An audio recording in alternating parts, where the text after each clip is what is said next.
7th, 1941. In the end, Japan paid dearly for its ambition, and American armed forces avenged their shame at being caught unawares. With the end of World War II, the Soviet Union emerged as America's most threatening adversary. The Soviet detonation of an atomic bomb in 1949 and the sheer size of its armed forces kept the United States military in a perennial state of alert. In July of 1952, during the administration of Harry Truman, Washington, D.C. appeared to be the target of airborne intruders. But the prowlers weren't Soviet fighter planes. They seemed to be UFOs. Perhaps the most important sighting of all time was the so-called Washington merry-go-round. On two weekends in 1952, July 19 and 20, and July 26 and 27, UFOs were tracked by radar and seen by numerous individuals over Washington, D.C. and its environs. People at Andrews Air Force Base and at Washington National Airport went outside and could actually see objects in the sky that matched positions of blips on the radar scopes. And the net result of it was, for a couple days there, UFOs seemed to have had their way over the skies of Washington. On the third day of the sightings, as operators tracked the mysterious signals, curiosity suddenly turned to panic. The objects were heading toward the prohibited airspace over the Capitol and the White House itself. The Pentagon ordered jets from an airbase in Delaware to intercept the intruders. Al Chop was the Air Force's civilian spokesman on UFO issues. He was called to the radar room at Washington National as the dramatic incident unfolded. We were observing about 4 or 5 known flights and about 12 to 14 UFOs. And we saw the flight coming in from Delaware. We could see them on the radar scope, and the moment they came on the scope, all the UFOs disappeared. The fighter planes patrolled the empty skies for some 20 minutes, but there was nothing to intercept. However, when the jets returned to base, the UFOs promptly reappeared on radar. And then when they came back, after the interceptors left, the fact that they immediately came back on the scope, I was very apprehensive. Again, jets were sent aloft. One pilot reported seeing the UFOs, which he described as blue and white lights. Then he reported that they were closing in. We could also see them on the radar scope, and we could see his return and the unknowns grouping around him. And he said, "They're all around me." And then he said later on, "What shall I do?" Well, what could we tell him? After a few minutes, the UFOs pulled back and then disappeared. The standoff was over. However, the extended episode had stunned the nation. That sighting has never been adequately explained. Because it happened in Washington, D.C., it alerted everybody right on up to the President of the United States and caused a national press conference by the Chief of Intelligence of the Air Force to try to calm everybody down. We have received and analyzed between 1,000 and 2,000 reports that have come to us from all kinds of sources. Of this great mass of reports, we have, as of date, come to only one firm conclusion, and that is that it does not contain any pattern of purpose or of consistency that we can relate to any conceivable threat to the United States. General Sanford went on to explain that the sightings were merely an atmospheric anomaly, an inversion layer. Radar signals had bounced off this layer and picked up ground images of cars and buildings. Somehow, experienced radar operators at 3 different locations had misidentified them as UFOs. The press dutifully took down the story. They bought the explanations. It was still standard practice, and it was for many years, to accept whatever the government said about flying saucers, no matter how foolish it was when you looked at it carefully. The people at Washington National Airport and at Andrews were expert radar people and personnel. They'd been there for many, many years and could easily differentiate between ground clutter and true metallic objects. I mean, if they couldn't, they shouldn't have been radar operators. The senior radar air traffic controller at Washington National Airport, Harry Barnes, wrote his own account of the so-called Washington merry-go-round. He describes the objects as making right-angle turns, as hovering, as reversing their course and moving back upon their path. One radar tracked the objects as moving at approximately 7,000 miles per hour. He had never seen objects maneuver like this in his years of being over a radar scope. He didn't know what they were. There were a few others who did not believe the objects were simply a product of unusual weather conditions. At that time, I was convinced that these things were interplanetary machines of some kind, mainly because of what happened that night in the radar room at Washington National Airport. I'm convinced that those objects were real. We don't know what they are, and we don't know where they come from, but they are there. Of course, it's entirely possible that the military didn't really believe its own explanation of the UFOs. No fighters could catch up with these things, and they outmaneuvered the best that the military had to throw at them. Obviously, the people who were in charge of Air Force projects and Air Force intelligence at this time were not idiots. They were very, very smart people, as they are today. And I think they probably thought, once they appeared on Washington, oh my God, this is the holiest of holies. Now they're hovering around the White House and the Capitol. What can we do? Well, the answer turned out to be that they could do absolutely nothing. But it probably had to provoke a whole lot of consternation in official quarters. But I can't believe that they wouldn't have been interested in, at some level, trying to find out what is going on. It's a national defense concern. There was a technical report that said it's the most classified subject in the United States, even more so than the H-bomb. That's going pretty far. That's taking it very seriously. In the decades after the Washington National incident, aerial sightings were reported more frequently and all across the country. Some episodes were even recorded on tape. Dark 05, 327.1, 327.1. On March 25, 1995, 3 crew members on America West Flight 564 saw something unusual in the sky over Bovina, Texas. Cactus 564, go ahead. Yeah, off to our 3 o'clock. Get some strokes out there. Can you tell us what it is? Right now, I don't know what it is right now. It was 10:25 p.m. and the plane was cruising at 39,000 feet. The crew kept their eyes on a large object with flashing lights, visible below them. When they turned west, the object turned too. Here is the actual conversation between the flight's first officer and air traffic control. 564, did you pay that object at all on your radar? Cactus 564, no I don't. And talking to the 3 or 4 guys around here, no one knows what that is. We've never heard about that. But nobody's painting it at all? Okay, Cactus 564, say again? There's nothing on the radars on the other centers at all on that particular area, that object that's up in the air? It's up in the air? Affirmative. No, no one knows anything about it.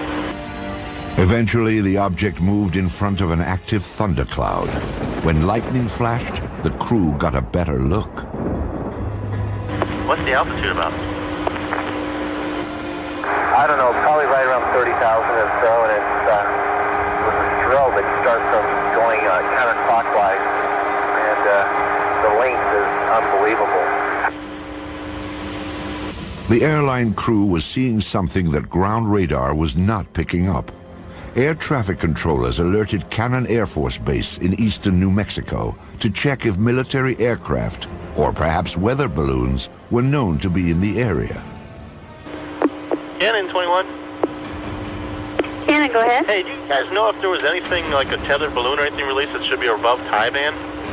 No, we haven't heard nothing about it. Okay. Guy at 39,000 says he sees something at 30,000 that the length is unbelievable and it has a strobe on it. Uh-huh. This is not good. Okay. What does that mean? I don't know. It's a UFO or something. It's that Roswell crap again. The desert just outside Roswell, New Mexico, was the site of a mysterious aircraft crash in July of 1947. Some 50 years later, the name Roswell had become synonymous with UFOs. And like Roswell, the experience of Flight 564's crew is still unexplained. Though crew members stick to their story, they prefer to remain anonymous. There's a lot of confusion, a lot of hesitancy about even reporting something like this, even in FAA, even in military. They're going to think we're crazy. I don't want to be grounded. I'm risking something here. And a lot of airline pilots feel that way too. Why should I report this? I don't want to be under a medical microscope here. I'm not losing my mind. Airlines don't like to employ people who see strange things. If you have a reputation in your company or your Air Force squadron as being the guy who saw the UFO from your F-18, I'm not sure I want to fly wing with him, you see. It's a subtle thing. Again, it goes back to denial. It's easier just to deny it and to say, all right, he's an oddball. Or she just saw something that just couldn't be seen, so she's probably not as reliable as she should be. The fear of ridicule or retribution has kept many UFO eyewitnesses silent. Still, some do step forward, at times with extraordinary revelations.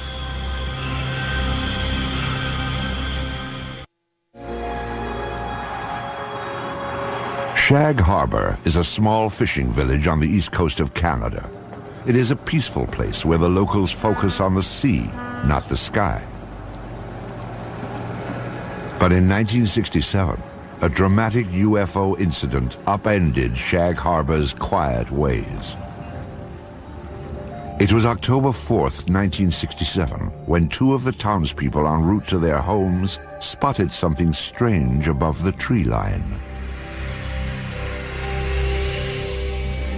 My friend and I were talking as I was driving, and all of a sudden my friend said, look at those lights in the sky. When we first seen them, they looked like they were stopped. Of course, we were driving in the car and we couldn't tell if they were stopped or if they were moving or what they were. And after we lost sight of it and we went around the corner, we gained sight of it for a few more seconds, then we lost sight of it again. I know I was scared when I first got out of the car because I wasn't very long getting into the house, like to get my father and get him to come out and have a look at it. And I was kind of hoping that it would stay there long enough for him to see it, and it did. And I come home and I told my mother about it, and first question, of course, was you drinking? And I said, no, I don't think so. Smith and Kendrick weren't the only ones to see the strange lights. Many of the locals watched as they flickered off and on. Suddenly, the luminous object turned on its side and plummeted into the harbor waters. Eyewitnesses rushed to notify the Royal Canadian Mounted Police, or RCMP. The people who initially arrived on the scene, the civilians who were called in to aid the RCMP, concerns were for survivors. Most people saw this thing occur from a distance, and it was initially thought that perhaps it was an airplane crash. But what the eyewitnesses saw, or in this case what RCMP officers saw when they arrived on the scene, there were at least 3 officers on the shoreline that at least saw a pale yellow light moving on the water. They all felt that it was something quite unusual. The RCMP officers were not alone in observing the mysterious object. They were surrounded by a small gathering of spectators. And we all seen it, the police seen it, and everybody was, I guess, startled by it, and none of the people that were there had ever seen anything like it before. And I know I hadn't. The witnesses stood and stared, mesmerized by the strange light on the water. Then, just as suddenly as it had appeared, the light vanished. A Coast Guard cutter was summoned, but local fishermen, already on board their vessels, headed for the spot where the light had last been seen. They were looking for survivors, but the only clue that anything had happened that night was a thick layer of an unknown substance. There was a great bubbly foam, and it was yellow. Nothing I had ever seen before.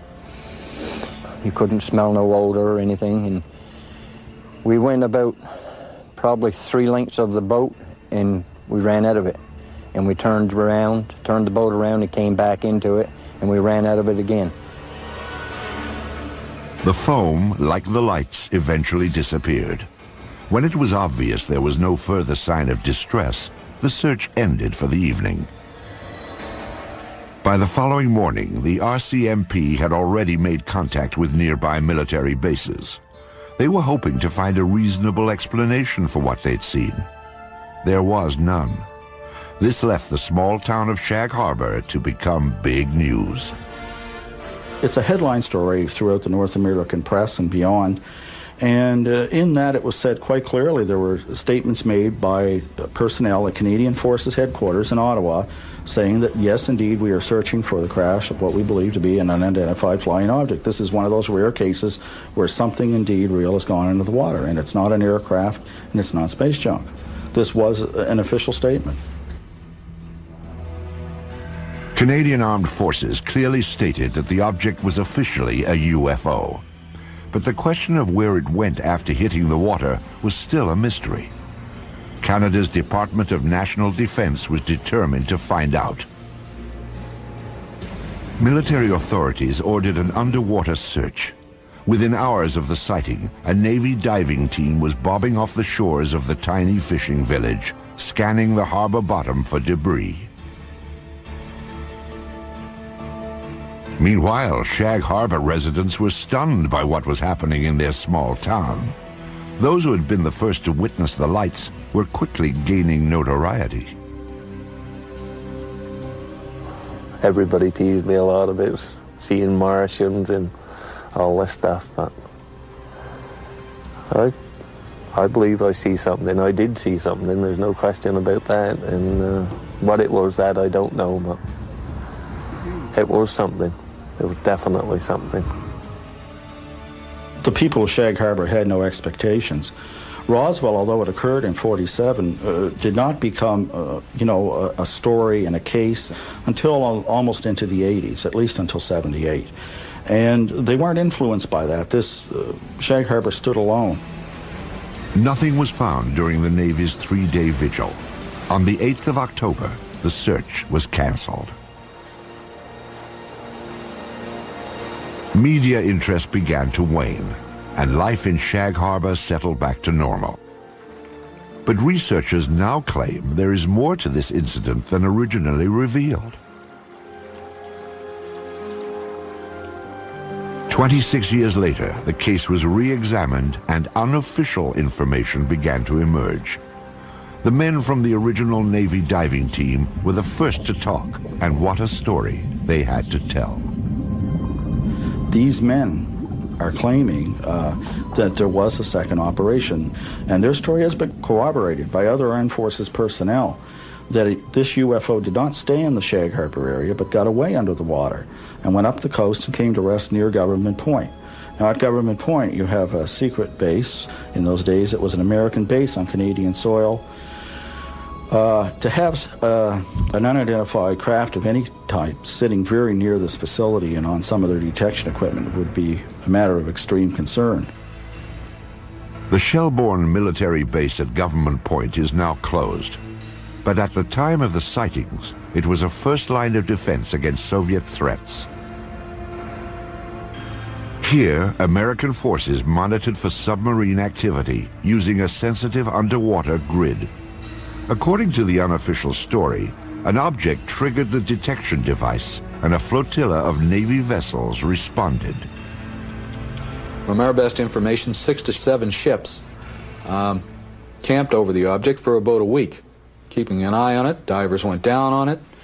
One diver in particular makes no bones about it that this thing was an unidentified flying object, and there were things on it. And as the men put it, there was still activity in these crafts.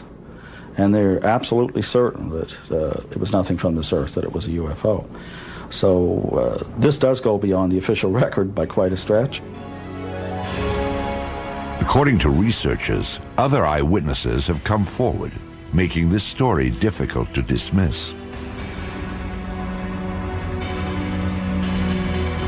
So what evidence do we have of this happening? We have 3 to 4 people that tell us the story that this did happen. We've got the integrity of the witnesses, but that's, you know, witnesses are, we don't have the smoking gun, that's for sure, but I think we probably have the gun, but we just don't have the bullets. The unofficial story may never have confirmation, but it most certainly is complete. There is a beginning, a middle, and according to investigators, a surprising end. One of the things I enjoy most about the story is its end, because I suppose you could say, ufologically speaking, it has a happy ending, unlike most of these stories. After these ships sat over this object for a week, the UFOs start moving again while still submerged under the water and move down the coast of Nova Scotia and out into the Gulf of Maine.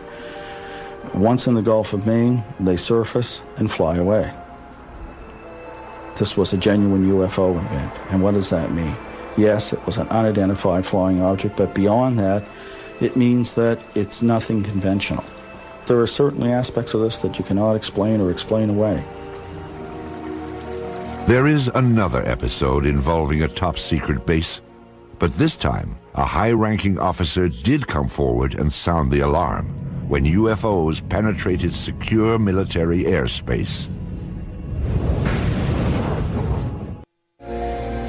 Weather balloons?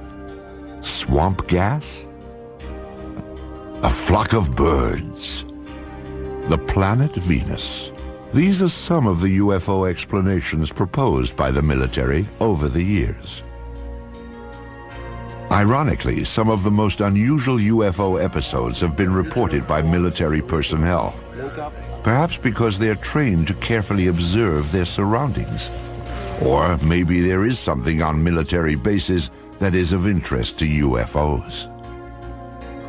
Of all these troubling accounts, few compare with the experience of 2 of the world's most technologically advanced countries, the United States and Great Britain.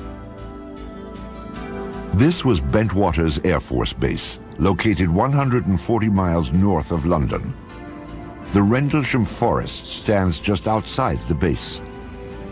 Bentwaters is now abandoned, but before the Soviet Union broke apart, it was a hub of top-secret activity. This was a joint base, shared by both the United States Air Force and England's Royal Air Force. It was also a place that played host to some of the strangest sightings ever reported. I think the Bentwaters case is sort of a mainline, hardcore UFO case because it involves intelligent, educated people who are used to dealing with high technology. They're guarding it and securing it on their own base. They know aviation, they know weaponry. With security police who are trained to be good observers, they have to write all kinds of reports and defend what they say. And these people were puzzled, totally baffled by what they observed.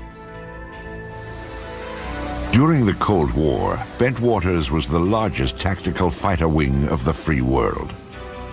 Perhaps its most noteworthy period came in December of 1980, when both the military and the local townspeople watched a dramatic UFO episode unfold. Some say it even rivals the Roswell incident of 1947. It was a cool, clear winter night when suddenly unfamiliar bright lights were spotted in the sky. They sort of went up and down and moved sideways. They went this way and that and moved about. And this was fascinated. So I opened the front door and walked out into my front yard and to get a better view. And so my house was right at the end of the runway. So I stood there looking at them and I thought, it can't be aeroplanes because they'd landed in the forest. Suspicious activity around the top-secret Bentwaters Air Base was always closely monitored. That night, neighbors could tell that they were not the only ones to experience the unusual episode. I stood there for a few minutes to see what anything else would happen, and I could hear the commotion on the base. The wind was in that direction. I could hear people shouting, calling, and vehicles start up, and I wondered what the commotion was. 3 military patrolmen had also reported unfamiliar lights shining from within the forest. They requested and received permission to investigate beyond the base perimeter. As required, the 3 military police officers filed a report about what they'd seen. I went in to collect the police blotters, the activity from the previous day and previous night, and the desk started laughing when I walked in. And I knew something interesting happened, and he told me by name the 3 individuals and said they were out in the woods chasing UFOs all night, and laughed, as though he didn't believe it. The sighting became a hot topic on the base. Though it was a source of amusement at first, the incident was taken somewhat more seriously as the hours ticked by. There was concern in the powers to be, so to speak, on the base, not so much from the incident that occurred, but the ramifications and the distraction, I guess is the best way to put it. Because a lot of those security policemen were guarding some very, very important materials and had a very, very responsible job. In order to get the base back to normal, the military brass dispatched a team of their own police to investigate. They hoped to find a reasonable explanation for the strange lights. But what they found only heightened concerns. The next day, several of the police went out to the area and did find indentations on the ground, and they called the British PCs, the British police, who came out and wrote it off as hens nesting and rabbits burrowing. The interesting thing is there were 3 depressions which were equal distance apart, and they were all the same diameter, and the ground had been depressed the same depth. Quite interesting. But the story did not end there. 2 nights later, the object returned. An American military team responded, setting out towards the forest. This time, investigators brought a Geiger counter to check for radiation, plus cameras and a tape recorder. Here is the actual recording of Colonel Halt as he encountered the mysterious object near Bentwaters Air Base. Oh, I saw a yellow tinge in it too. Weird. It appears to be maybe moving a little bit this way. Yes, it's better than it has been. So, it's coming this way. It is definitely coming this way. The 2 pieces of it are shooting off. There is no doubt about it. This is weird.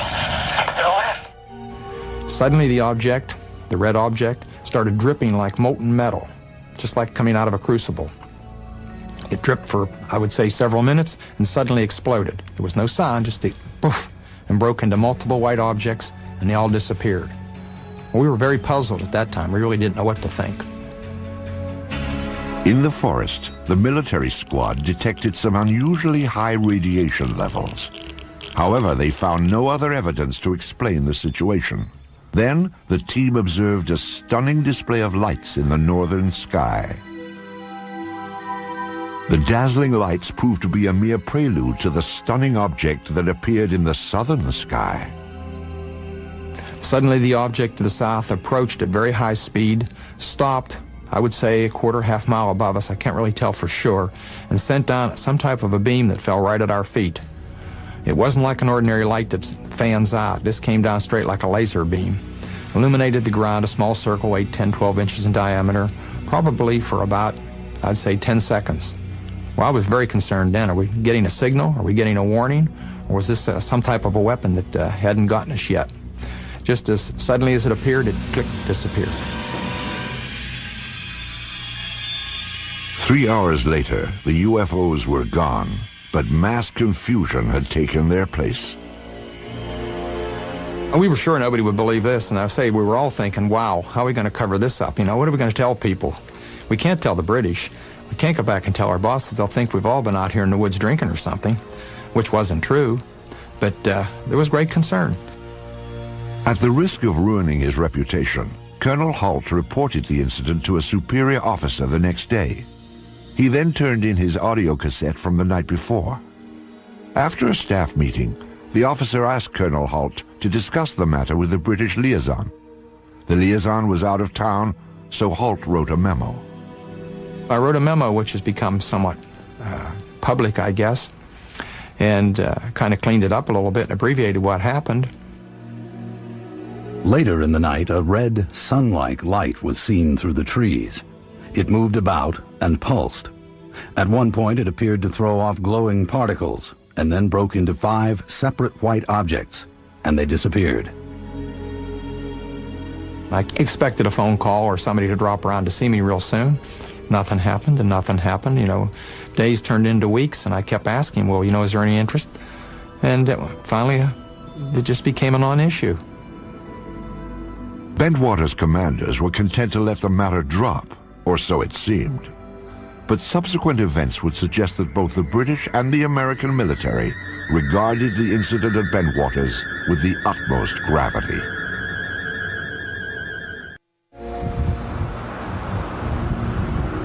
Shortly after Christmas in 1980, a series of bold UFO approaches apparently challenged the security of a top-secret airbase north of London.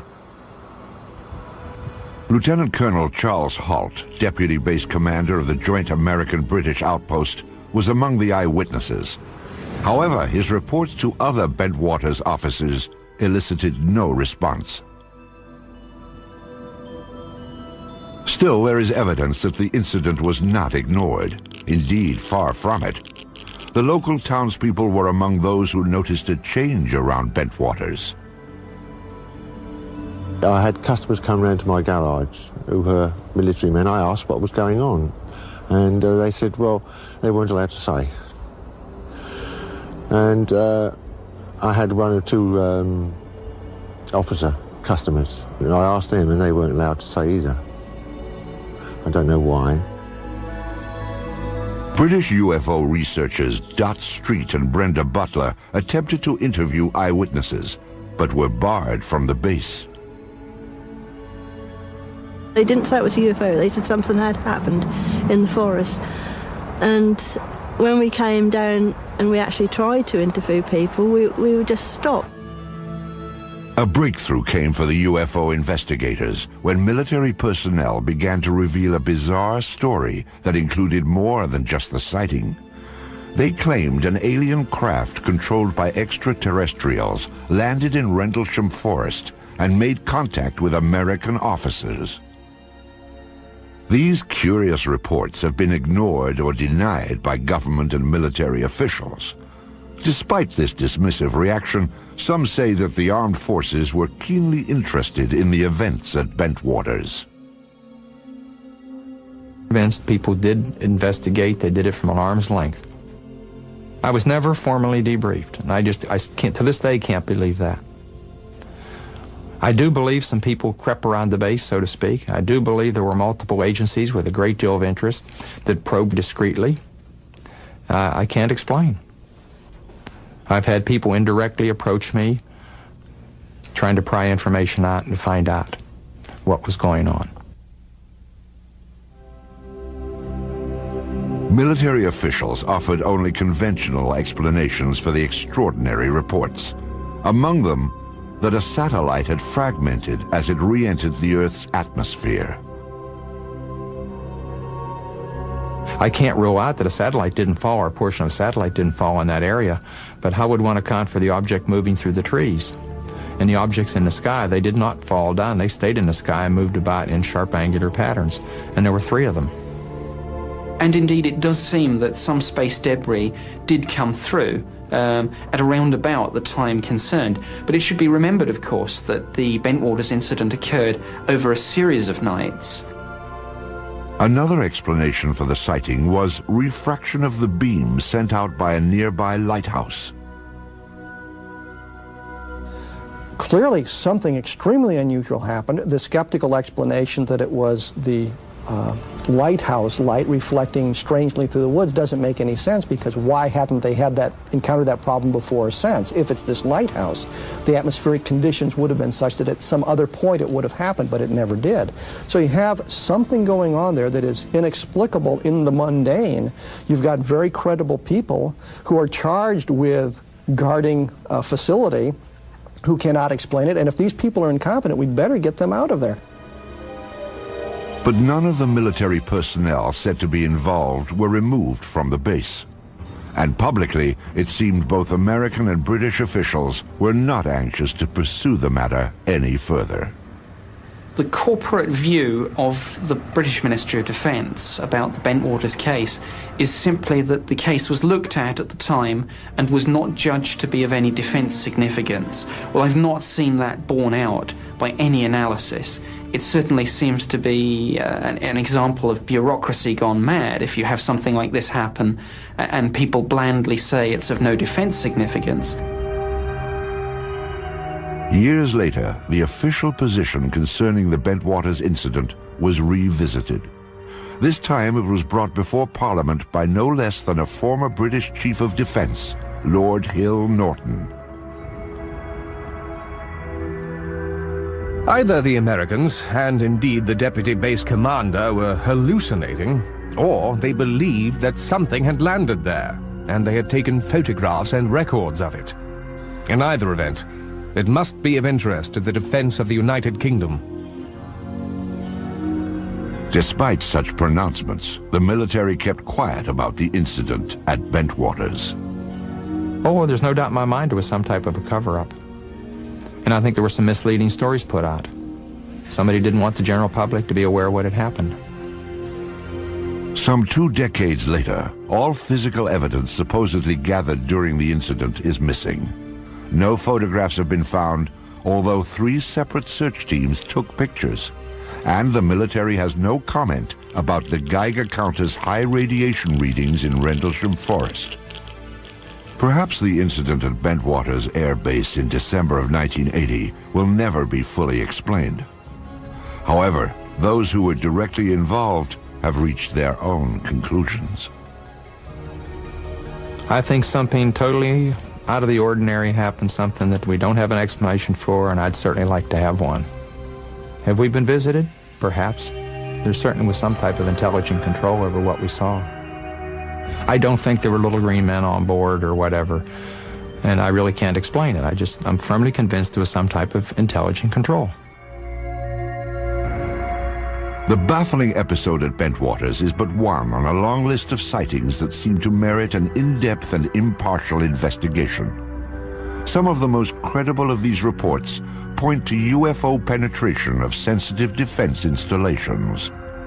But there is one place on Earth where military authorities are said to have actually examined alien spacecraft: the forbidden American airbase known as Area 51. The peculiar events at Roswell in July of 1947 seem to have established a pattern for government handling of the UFO issue in the United States. The more officials denied the existence of UFOs, the more it appeared they had something to hide. In the 50s, there was the belief that the U.S. Air Force had proof of some sort that these were alien spaceships and was covering it up to prevent panic, that in fact the government not only knows about flying saucers, but is in cahoots with the aliens, that there is a technology exchange going on. In the years immediately after Roswell, the Army Air Force designed and tested a number of saucer-like craft, but none appeared to be of alien origin, nor were they especially flight-worthy. However, in recent decades, suspicion that the government was test-flying captured alien spacecraft has begun to surface again. Attention focused on an ancient dry lake bed deep in the desert of Nevada, at the heart of the Nellis Air Force Range. It is a top-secret test site known as Area 51.